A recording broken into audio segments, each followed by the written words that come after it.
Hi, everyone, and welcome to a Mind Pod.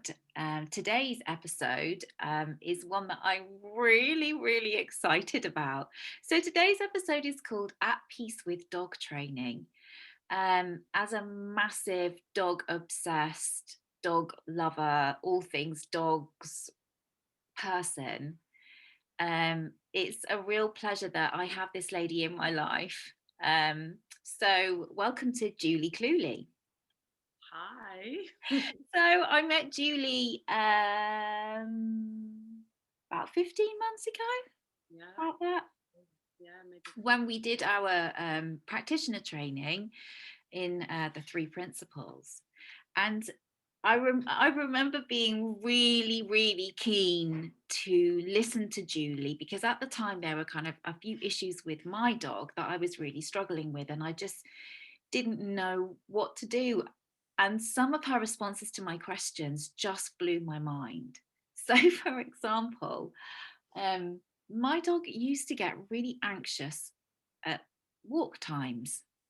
So, whenever we got the lead out, um, like she would you could tell that she was like all of this and really kind of, just couldn't settle. And then I would get really unsettled. And um, I remember Julie saying something, and I don't know if I've got the words right. It's been a while, and my memory is a bit shocking. But it was something on the lines of, um, "Why do you feel like you have to walk your dog?" Or did you know you didn't have to walk your dog? The whole idea of taking your dog for a walk is a human invented idea. It's something that, and I know Julie's probably going to explain it a lot better than me, but this idea that we've created the idea that our dogs need to go for walks. And that really landed for me, that I really heard that. Um, so, yeah. So, Julie, tell us a little bit about what you do, and then let's get stuck into revolutionizing the whole idea of dog training. Okay, that sounds gosh, yeah, that sounds like quite a lot for a Wednesday morning, but let's give it a go. So my name is Julie Cluley and my business is called Helps You Help Your Dog. So you can find my website. It's just that helpsyouhelpyourdog.co.uk. And yeah, I guess my passion for the last 15 years has been to help dog owners have yeah, an easier time, I guess, with their dogs. And I bumped into a conversation about 15 years ago that's around dog training, which I kind of put in inverted commas because training your dog again is a human construct. It's like, well, what, there's nothing wrong with them as they are, but we want them to do specific things for us depending on who you are, I guess. In my experience, we all want different things from our dogs, and being at peace with your relationship with your dog looks very different to different people. And I guess I've always seen that. I've always kind of realized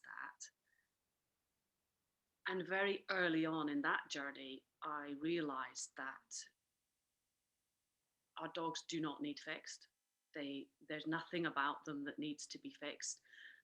Even the most, aggressive dog is not broken. It's been put into a situation where it feels it needs to be aggressive, usually by a human, not always, but usually. And so then we label them aggressive, and then it spirals downwards from there. And that's just using one example of behaviors that we as humans do not condone. And we think there's something wrong with our dog if they behave in that way. I mean, that's so interesting in itself because it's exactly what we innocently do to ourselves. It's that labeling, believing. So we have a story of a dog I can think of a dog that we rehomed that came with a story. And actually, when we met the dog, we just couldn't see the story. It didn't, but that's kind of what we do as humans as well. We have a story, we have then a label around the story, and we buy into it.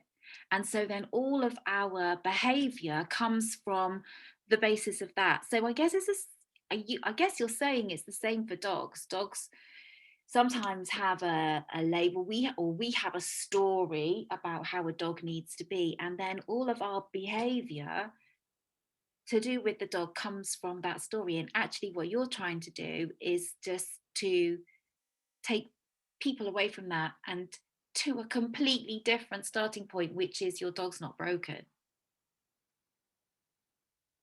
Because when you see, like really see that, for example, what you said there about dog walking, you know, that the whole behavior was coming from the fact that you had decided in your head that your dog must go for a walk and it must go for it right now, and it didn't, and it doesn't matter in what state your dog is in, because the end goal is to go for a walk. And Yes. you know, when it's sort of pointed out, like, well, maybe your dog doesn't want to go for a walk right now, like that in itself for humans is like, what? Yeah. And then people get defensive, and you know, then it's like, well, what? Well, no, that's ridiculous. Like, it needs exercise, it needs, you know, it needs to run off its energy, it needs, and it's like, well, does it Yeah. really, does it? And it's about like what we talk about in 3Ps, I guess. It's like about questioning the truth of a thought. You know, the thought is, whatever thought it is neutral until we start piling a whole load of stuff on it. So if we think that we need to walk a dog, for example, um, then we berate ourselves if that walk doesn't look the way that we imagined the walk should look, whether that's walking to heel or recall, or you know, whatever it might be. So what do you, so with the people that you work with, Mm. how do you, like, how do you, where do you start from? How do you? So I guess what helped me to become at peace with my job, I guess. So I've known that about dogs for a very long time. But until I bumped into the 3P conversation, it looked to me like the problem was with the humans. Okay. Oh, So I was like, well, if they would just do this, this, and this, like I've got a, you know, a puppy workbook that I put out. And I'm like, if you just do what's in that workbook, you won't have these issues. Like I know that because I've seen it happen over and over and over again. But humans don't work that way. You need to see it to believe it, to then have an action around it. So for a while I was like really kind of getting frustrated and cynical and just a bit old really, and like, oh, why are people not just doing what I'm asking them to do, because I know that will solve the problem. And then when I bumped into the 3Ps, I was like, oh well, if the human isn't broken, which is what I heard in that conversation, and there's nothing wrong with any of us, we're completely fine as is, then where's the problem? So I was like, oh, okay, well, that makes life easier, because there is no problem. There's nothing to fix. There's no problem with the human and there's no problem with the dog. So when I then started to speak to people from that place, it was like my words came out differently or something. And, you know, people started to reflect back to me, like you just reflected back, like, yeah, why was I walking my dog? And yeah. it came from you. It didn't come from me telling you that. It came from you. I maybe suggested it and maybe pointed it out as a possibility. But when you're coming at something, that's where peace lies. When you come at something with a really true understanding or seeing that there's nothing to be fixed. It's all fine. It's all absolutely fine. Yes, your dog might not be walking to heel, or yes, your dog might not be recalling. Yes, it might be going bonkers every time you bring out its dinner. But there's nothing fundamentally wrong with your dog. That's just superficial. We can fix that. It's fine. See, that's just like, that's revolutionary. See, for me, I find that really like it is. I get that. I see that. But for me, it honestly just is. It's just how it looks to me. And so it doesn't feel all that revolutionary. But I guess it's like, so, you and I are both in kind of Facebook groups with a very large population of people that suffer with anxiety. Okay. So they come with into that Facebook group, they come with I'm really struggling with like that, like the thing. And you and I can both see that there is no problem. Mhm. So is it the same with people in your community that they come with their issues that they think are really a problem? Yeah. So I don't know, like my dog has separation anxiety. Do you kind of see that as there is no problem? This is just an innocent misunderstanding that looks like a problem to you. Yes. And I think maybe with dogs, as a generalization, like they're, well, no, not even as a generalization. Let's use separation anxiety as an example. So I know that dogs naturally want to be together with their pack all of the time, all day, every day. That's the ideal scenario for them. So it's helpful for people to know that, because a lot of people don't realize that. They think that dogs should be able to just be left on their own without any kind of um, help to feel comfortable in that situation. So that's kind of a bit like people who have anxiety and want it to be gone, rather than seeing that anxiety is a perfectly normal human experience. It's how we're made, we're meant to experience it. Kind of, so on the dog side, it's like, well, that's perfectly normal for the dog. Yeah, there's nothing. The fact that the dog feels anxious when you leave is like, why would it not? Yeah. Especially if it's a really little puppy. Like we need to show the dog that it's okay. We need to show that it's fine for us to come and go. And and it's really simple. There's like, as I say, it's out there in all my free resources around like separation anxiety. The only thing that you need to know is that you don't greet them when you arrive and you don't make a fuss when you leave. And that will help them to cope with you coming and going. And yes, there's another three sort of, I guess, what I call caring connections, that when you put all of those caring connections in place, then your dog will be relaxed and will be responsive. And then you can do whatever you want with them. So what are these caring connections? Talk to me about these. So there's four. The first one is around food. The second one is around separation. I put it kind of bunch it together, separation and attention. The third one is when your dog feels like danger. So we call it a perceived danger because it's often not an actual danger, like, for example, the Hoover. We know it's not a problem, but the dog doesn't. It's like, what is that? And shouting at it to stop is a bit cruel, really, because, it's clearly scared Yeah. and it's trying to kill it. And it can be funny when they're puppies, I get that. But then, as they get older and then they have been rewarded for that behavior because we think it's funny, and we've all done this, completely innocent, not in any way a judgment, I've done it myself. But then, of course, we're like, well, why does it not like the Hoover? Well, because we kind of encouraged it when they were little. So that's well, I'm kind of going off on a tangent. That's the third one. And the fourth one is the walk and what happens on a walk. And for every dog, a walk is actually a hunt because the dog will never ever leave the safety of a pack, of a den, to just go for a stroll. If the food is there, then why would they go out? That's so Um, interesting. yeah, and a lot of dogs do love a walk, and it's not to say don't take them for a walk, but you don't have to. It's not a requirement. It is a requirement to feed them. It is a requirement to find, to provide water for them.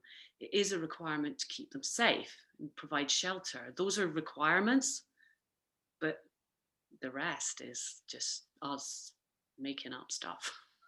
That we think the dog should like and that the dog should be able to do. And you hear the should. Yeah, exactly. So that's essentially the four caring connections, and then you can go into detail on each one. But I suppose and that's all available free all over the internet. It's on my website. It's there for anybody to download. I'm just in the process. I've got a puppy one at the moment, and I'm in the process of doing a dog one. But to be perfectly honest, you just need to replace the word puppy for dog.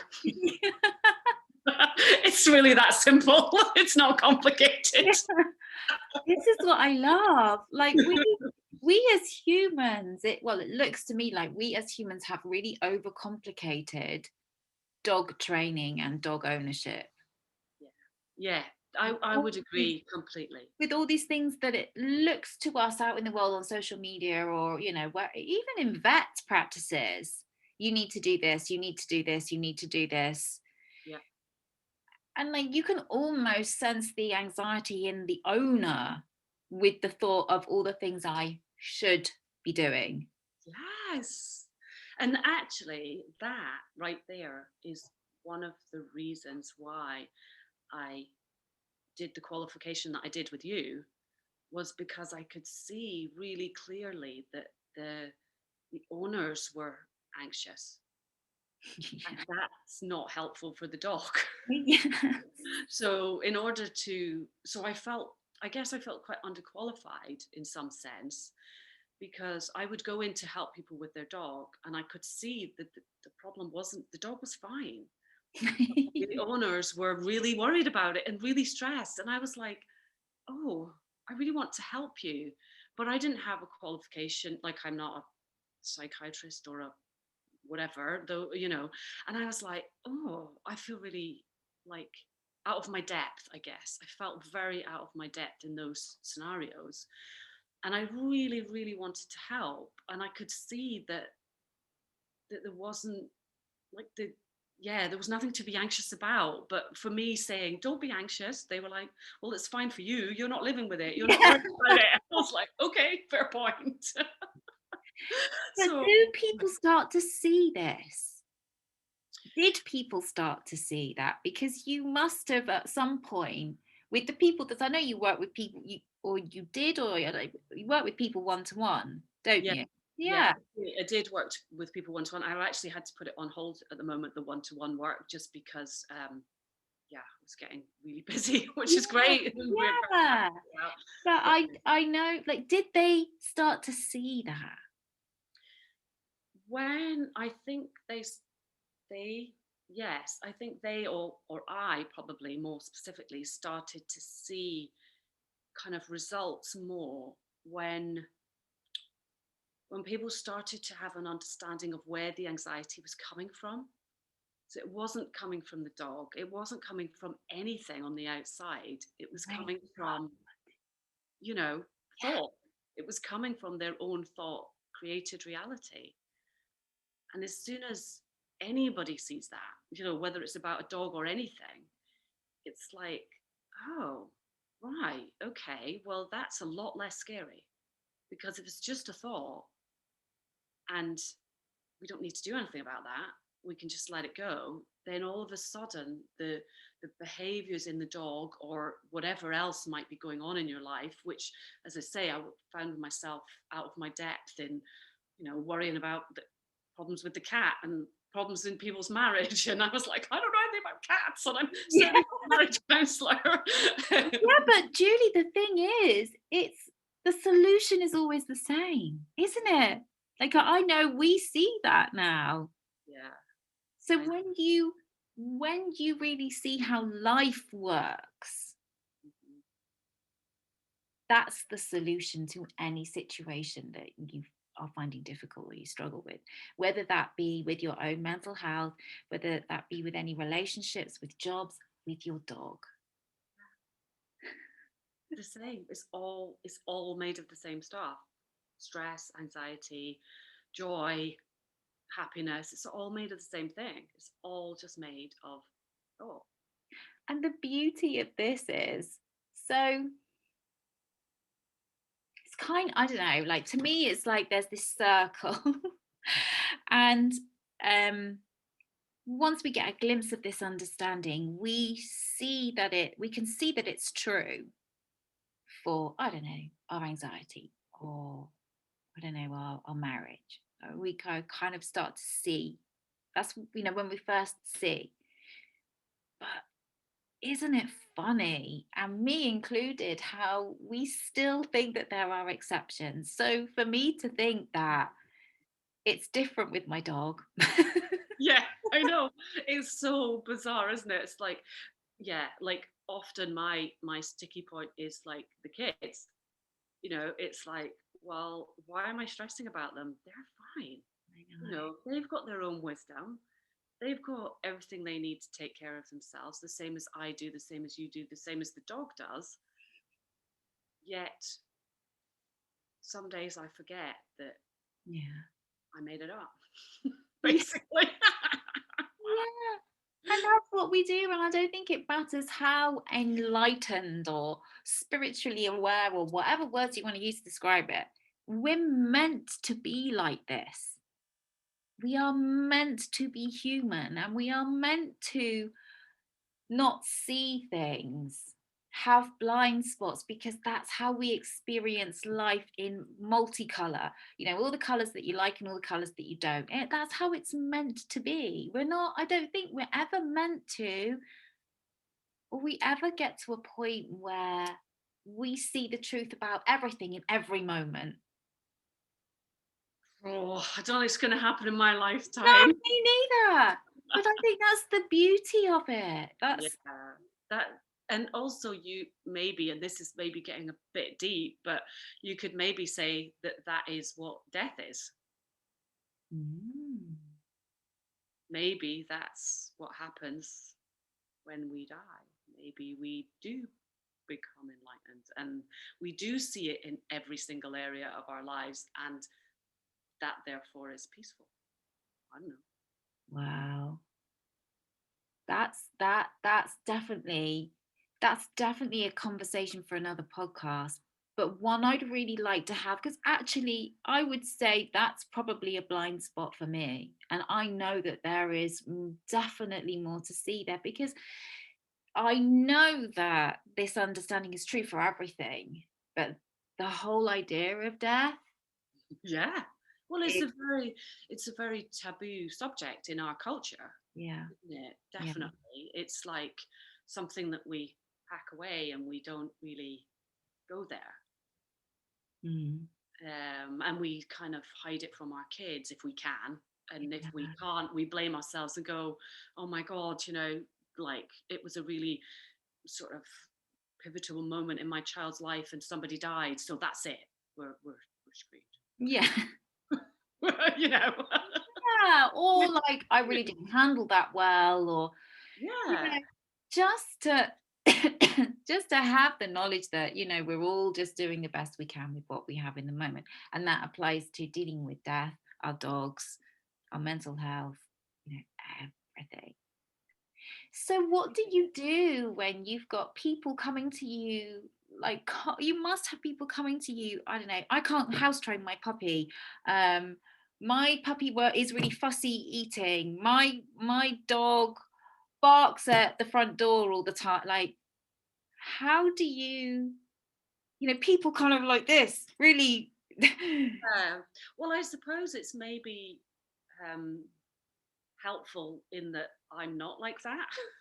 Yeah. So that in itself is sometimes quite helpful, Mhm. because when you come at it from a space of knowing, it's really easy to not get stressed by that.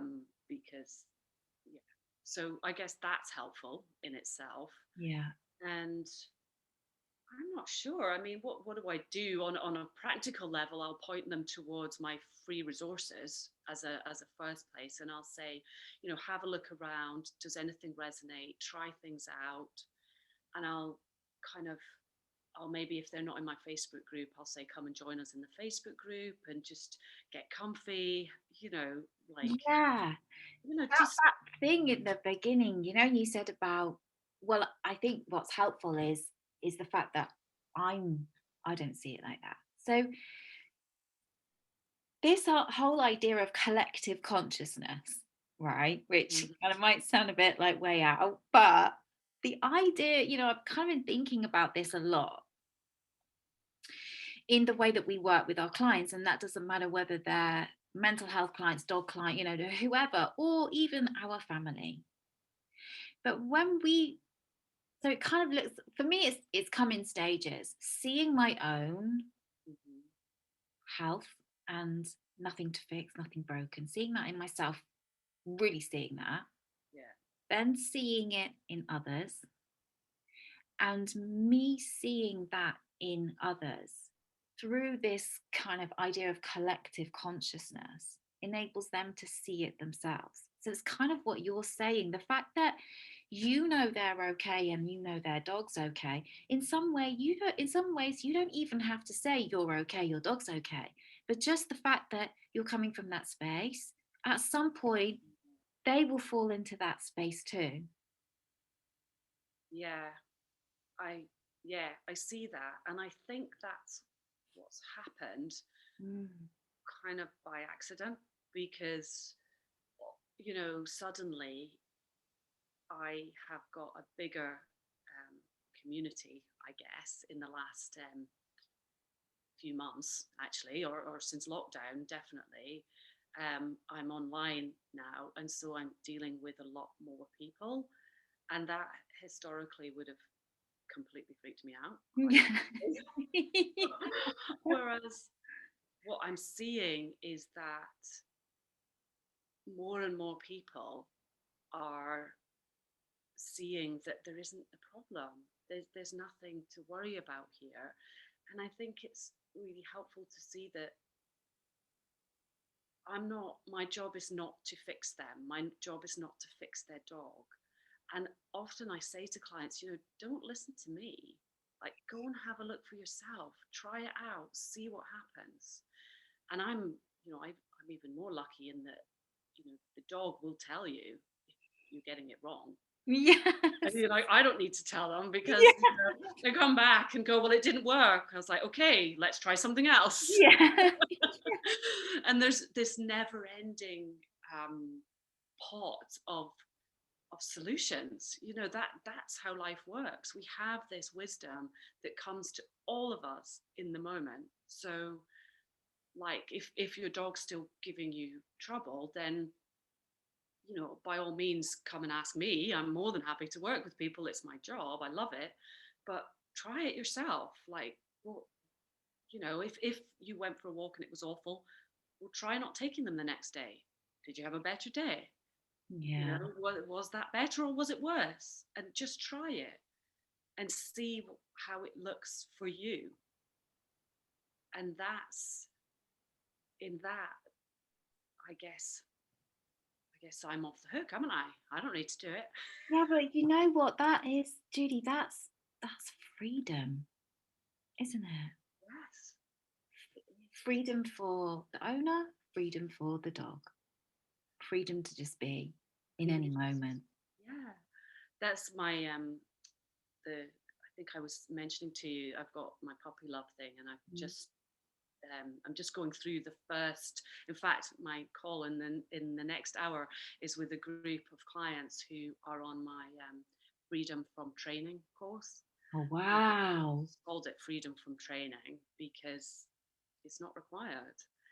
And this is kind of a pilot program that I've been doing, and it's just been amazing, and it's been so beautiful to see. I think we're on week 3 now. It's like 6 weeks, to see the change in the owners and to through kind of not really doing very much, which is like, or doing what you want to do, doing what feels comfortable for you, not doing what I say or what your little, you know, Chatty mystic brain. monkey Yeah. says exactly. Oh, you should be doing this, you should be doing that. It's like, well, let's just leave that to the side for now. We don't really need that. Let's just put that to the side and let's just have a look at what you really want to do. And let's try that. Wow. And that's where the magic lies. That's where the freedom lies. Definitely. It's just, this has just been awesome. I could talk to you forever. Thank you. So, can you just remind people again of where they can find you if they're having issues with their dog that they think needs fixing? Yes. So yeah, Julie Cluley, helps you help your dog. I've got a Facebook community by the same name, so you can find that on Facebook and Instagram as well. Although I'm not very good with Instagram, so I'm not on there very often. I'm told by the marketing people that that's a good place to be, and you can post photos and everything. But yeah, I haven't quite got there yet. So Well, it seems to me that people are finding you regardless. yes, and that's how the world works, Yeah, yeah. which is nice. Julie, thank you so much You're very for welcome. today. And I'm loving to hear about your dog. Just the conversation we had before we started. It was amazing to Yeah, hear about your little dog and how relaxed. totally different. Totally different. Amazing. Yeah, it's just amazing. Thank you. You're very welcome. Thank Thank you for you. fixing my dog that never needed fixing. Yeah, and I've never met Nicola. By the way, can I just point out for the record? Yeah, see how amazing she is. Oh, thanks so much, Julie. Take Thank you. care. Cheers, Uh, Nikki. thanks, Bye. everybody. Bye bye.